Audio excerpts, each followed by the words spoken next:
Mukunda first ever factory outlet mega వడ్డానం sale. Zero making charges. అన్ని Mukunda branches లో లభించును.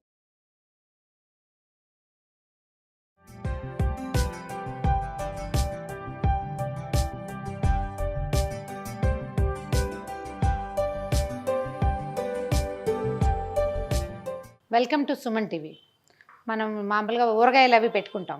పెద్ద ఊరగాయలు సంవత్సరానికి ఒకసారి 2 సార్లు పెడతాం కదా. చిన్న చిన్న పచ్చళ్ళు, అప్పటికప్పుడు చేసే నిలవ పచ్చళ్ళు కొన్ని రకాలు చేస్తుంటాం. అవి ఏమేం చేస్తాం, జనరల్గా కాలీఫ్లవర్ పచ్చడి, నేనైతే బూడిద గుమ్మడికాయతోటి పచ్చడి పెడతాను. దోసకాయ లాంటివి పెట్టుకుంటాం. నిమ్మకాయ పచ్చడి ఒకటి సంవత్సరంలో 2 సార్లు 3 సార్లు కూడా పెట్టుకుంటాం. అయితే నిమ్మకాయ పచ్చడి పెట్టామంటే ఒక వారం రోజులు 5-6 రోజులు ఉంటే కానీ ముక్కలు బాగా ఊరవు. కారం బాగుంటుంది రుచిగా, ముక్కలు ఊరవు కదా, బద్ద తినడానికి వీలవదు. మామూలుగా మనం నిమ్మకాయ ఏం చేస్తాం, ఊరగాయ పెట్టుకుంటాం బాగా, అంటే ఉప్పులో వేసి ఊరేసి కావాల్సినప్పుడు కారము మెంతిపిండి కలుపుకోవటము అట్లా చేస్తాం. లేదా ఉప్పు కారం మెంతిపిండి ఒకేసారి కలిపేసుకుంటాం. సింపుల్గా ఉడికించే పచ్చడి చేద్దామండి. మామూలుగా మేము దబ్బకాయ పొక్కని చేస్తాం. దబ్బకాయలు దొరుకుతాయి కదా, పెద్ద పెద్ద నిమ్మకాయలే పెద్ద సైజులో ఉండే రకంగా కనపడతాయి. అవి ఉడకబెట్టేసి పైన తిరగమాత పెట్టుకునేది ఒక 4 రోజులు ఉంటుంది. పచ్చడి మంచి రుచిగా ఉంటుంది. ఈ నిమ్మకాయలు కూడా అలాగే ఉడికించచ్చని నా ఉద్దేశం. అయితే నీళ్ళతో ఉడికించకుండా నూనెలో మగ్గబెట్టి చేస్తే బాగుంటుంది అంటారు అక్కయ్య వాళ్ళు. చాలా బాగుంటుంది, సింపుల్గా తొందరగా అయిపోతుంది. పొద్దున్నే చేసామంటే సాయంకాలం నుంచి మనం అన్నంలో కలుపుకోవచ్చు. బద్ద కూడా రుచిగా ఉంటుంది. పసుపచ్చ నిమ్మకాయలు తీసుకుంటే ఇంకా ఎక్కువ అందంగా కనపడుతుందండి. ఈసారి ఆకుపచ్చ కాయలే దొరికినాయి. కాయ ముదిరింది. దీన్ని ఏం చేద్దామంటే 8 ముక్కలుగా చేద్దాం. చిన్న చిన్న ముక్కలు చేసుకుంటే తేలిగ్గా మగ్గిపోతాయి. కాయలు ముక్కలు తరిగి పెట్టుకోవటం. మనం దగ్గర ఎన్ని కాయలు ఉన్నాయి, ఇంచుమించుగా ఒక 10 కాయలు ఉన్నాయి అనుకోండి. 10 కాయలు ఉన్నాయి. దీనికి ఒక 3 స్పూన్ల ఉప్పు, ఓ 3 స్పూన్ల కారం, ఓ స్పూన్ ఆవాలు మెంతులు పడతాయి. అందాజుగా చేసే పనేనండి. దీనికి పెద్ద కొలత ఏం లేదు. దాన్ని చూసి అవసరమైతే ఉప్పు కారాలు కలుపుకోవటమే. మెంతులు ఆవాలు వేయించి పక్కన పెట్టుకోవాలి. మొదట ఇవి మనం పొడి చేసుకోవాలి. సో చిన్న మూకుడు పెట్టుకుందాం దానికి. ఈ లోపల నిమ్మకాయలు కట్ చేసుకుందాము. నిమ్మకాయ చిన్న ముక్కలు చేయాలి. నిమ్మకాయ ముక్కలు చేసేసి అప్పుడు దీని సంగతి చూద్దాం. ఇట్లా 8 ముక్కలు చేద్దాము. గింజలు ఏమైనా ఉంటే తీసేద్దాం. గింజలు లేకుండా ఉంటే పచ్చడి బాగుంటుంది. పెద్దగా గింజలు లేకపోతే ఓకే, గింజలు ఉంటే మాత్రం వాటిని వెళ్ళగొట్టేస్తే బాగుంటుంది. ఒక 1/2 స్పూన్ మెంతులు, 1 స్పూను ఆవాలు వేయించుకుందాం. మెంతులు ఎక్కువ వేసిన కొద్దీ పచ్చడి శుద్ధలా అయిపోతుందండి. ఎక్కువగా మెంతిపిండి ఉండాలి కానీ ఎక్కువ ఉండకూడదు.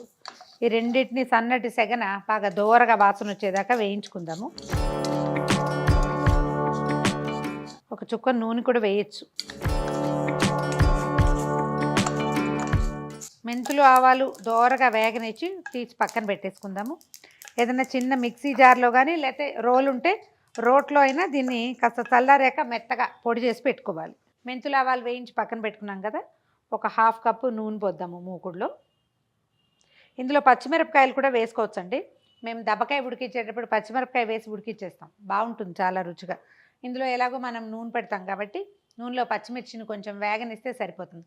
ఈ పచ్చళ్ళు చేసే నూనెలు ఖచ్చితంగా నువ్వుల నూనె, పప్పు నూనెతోటి చేసుకోండి. ఎక్కువ రుచిగా ఉంటాయి. పల్లి నూనెలు అవి నీళ్ళ వాసన వస్తాయి, అంత గొప్పగా ఉండదు. నూనె కొంచెం కాగగానే ఒక 4 పచ్చిమిరపకాయలని సగం ముక్కలు చేశాను, హాఫ్ చేశాను. స్లిట్ చేయలే, అంటే చీల్చలేదు. నిలువులో ఒక ముక్క, అడ్డం ఒక ముక్క తరిగాం అంతేనమాట. చాలా పచ్చిమిర్చి కూడా వేసుకోవచ్చండి. కారం పూర్తిగా మానేసి ఒట్టి పచ్చిమిరపకాయలతోటి కూడా చేసుకోవచ్చు. అది అందరికీ నచ్చకపోవచ్చు. ఎర్రగా ఉండాలి నిమ్మకాయ పచ్చడి అనిపిస్తుంది. ఈ పచ్చిమిర్చి వేసేద్దాం. ఒక చిటికెడ పసుపు వేసి నిమ్మకాయ ముక్కల్ని కూడా ఇందులో వేసేద్దాం. నిమ్మకాయ ఎంత తడిగా ఉంటుంది కదా, కొంచెం సతాయించినట్టుగా ఉంటుంది, కాస్త అటు ఇటు పడుతుంది. పచ్చిమిర్చి వేగిపోయినాయి. ఈ నిమ్మకాయ ముక్కల్ని ఒక 5 నుంచి 8 నిమిషాల దాకా నూనెలో వేగనిద్దాం. ఇంత చిన్న ముక్క ఎందుకు తరిగామంటే ముక్కలు తొందరగా వేగడానికి. పెద్ద పెద్ద ముక్కలు తరిగితే మగ్గవు, బాగా పచ్చి ఉండిపోతుంది. మూత పెడదాము. మూత తీసేద్దామండి. మూత తీసి మగ్గనిద్దాం. మొదట మూత ఎందుకు పెట్టామంటే ఆ తడి అంతా అది ఇట్లా చిటిచిట అని ఆయిల్ కొట్టేస్తుంది కాబట్టి. ముక్కలు ఏమైనా మునగలేదనిపిస్తే వాటిని పక్కకు తిప్పేసేద్దాము. తడి చేరింది పచ్చడిలో కదా, ఈ తడి కాస్త పైకి ఎగిరేదాకా వదిలిపెడదాం. సరిపడా ఉప్పు వేసేద్దాము.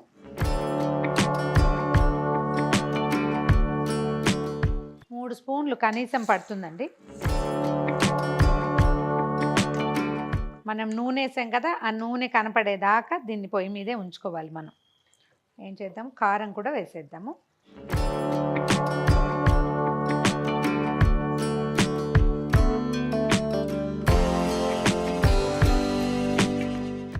ఇది చాలా రోజులు నిలవ ఉంటుంది అనుకోవద్దండి. ఒక 1 వీక్ మ్యాక్సిమం ఉంటుంది. ఇంతే కదా 10 కాయల పచ్చడి ఎంతలోకి అవుతుంది. మనం ఈవినింగ్ ఏదైనా చిన్న ఫంక్షన్ గెట్ టుగెదర్ లాంటిది ఉంటే పొద్దున్న చేసేసుకుంటే రాత్రికి వచ్చేస్తుంది. ప్రయాణాల్లోకి పట్టుకెళ్ళటానికి బాగుంటుంది. మనం బ్రెడ్ తోటి రొట్టెలతోటి చేసుకోవచ్చు, పెరుగన్న వాటితో తీసుకోవచ్చు. మన పెరుగన్నంలో నలుచుకోవడానికి చాలా బాగుంటుంది. సిమ్లో మగ్గనిద్దాము. నూనె కనపడంగానే ఆపేసుకోవచ్చు. మెంతులు ఆవాలు చూడండి, ఆయిల్ బయటకు వచ్చేస్తాం. ఓకే, స్టవ్ సిమ్లోనే ఉంచండి. మెంతులు ఆవాలు గ్రైండ్ చేసి పెట్టుకున్నాం కదా, ఇది అంతకంటే తక్కువ చేస్తే మనం నూరలేము. ఒక 2 స్పూన్లు వేద్దాం. దీన్ని డబ్బాలో వేసి చక్కగా ఎయిర్ టైట్ మూత పెట్టి పెట్టుకోండి. ఇంకోసారి వాడుకోవచ్చు. చిన్న చిన్న అన్ని పచ్చళ్ళలోకి వేసుకోవచ్చు.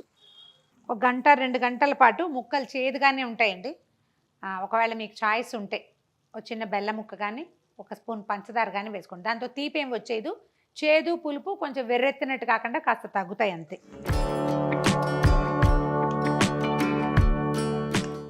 మెంతిపిండి వేసేసరికి దీంట్లో ఉన్న అతి పులుపు చేదు అవి తగ్గిపోతాయి.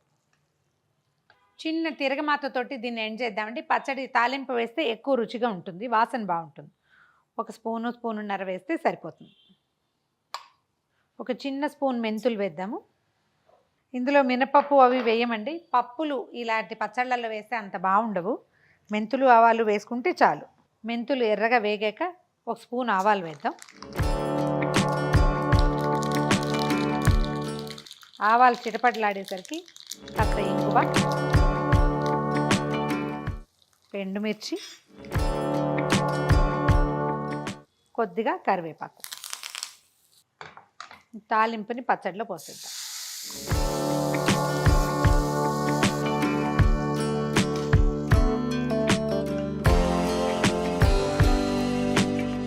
మంచి వాసన వస్తుంది.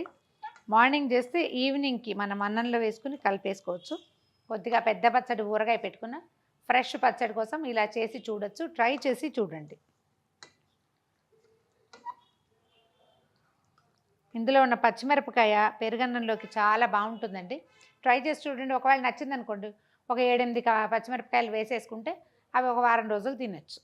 మూత పెట్టకుండా బాగా చల్లారనిచ్చి, ఇది మూత పెట్టకూడదు, ఇంకా ఆవిరి తడి వచ్చిందంటే పచ్చడి పాడైపోతుంది. బాగా చల్లారిపోయాక ఎత్తి ఒక ఎయిర్ టైట్ బాటిల్లో పెట్టుకోండి. ప్రిఫరబుల్లీ పచ్చళ్ళకి స్టీల్ వద్దు, ప్లాస్టిక్ వద్దండి, గ్లాస్ బాటిల్సే ప్రిఫర్ చేయండి. పైదాకా పెట్టి మూతకు తగిలేలాగా చేయబోకండి. మెడదాకా పెట్టడం, పైన ప్లాస్టిక్ మూతో, లేకపోతే ఇప్పుడు వస్తాయి కదా క్యాప్స్, అలాంటివి ఏవైనా పెట్టుకోవచ్చు. ఏదైనా దాంట్లో పెట్టుకుని నిల్వ ఉంచుకోండి. దీన్ని ఫ్రిడ్జ్లో పెట్టక్కర్లేదండి, వారం రోజులు చక్కగా ఉంటుంది. మీరు ఇదే కలర్ రిటైన్ అయ్యి ఉండాలి, ఎప్పటికో మెల్లిగా తింటామంటే ఫ్రిడ్జ్లో పెట్టుకోండి. గ్లాస్ బాటిల్సే ప్రిఫర్ చేయండి. ట్రై చేసి చూడండి. ఈ వీడియో కనుక మీకు నచ్చినట్లయితే లైక్ చేయండి, షేర్ చేయండి. మరిన్ని ఇంట్రెస్టింగ్ వీడియోల కోసం సుమన్ టీవీకి సబ్స్క్రైబ్ చేసుకోండి.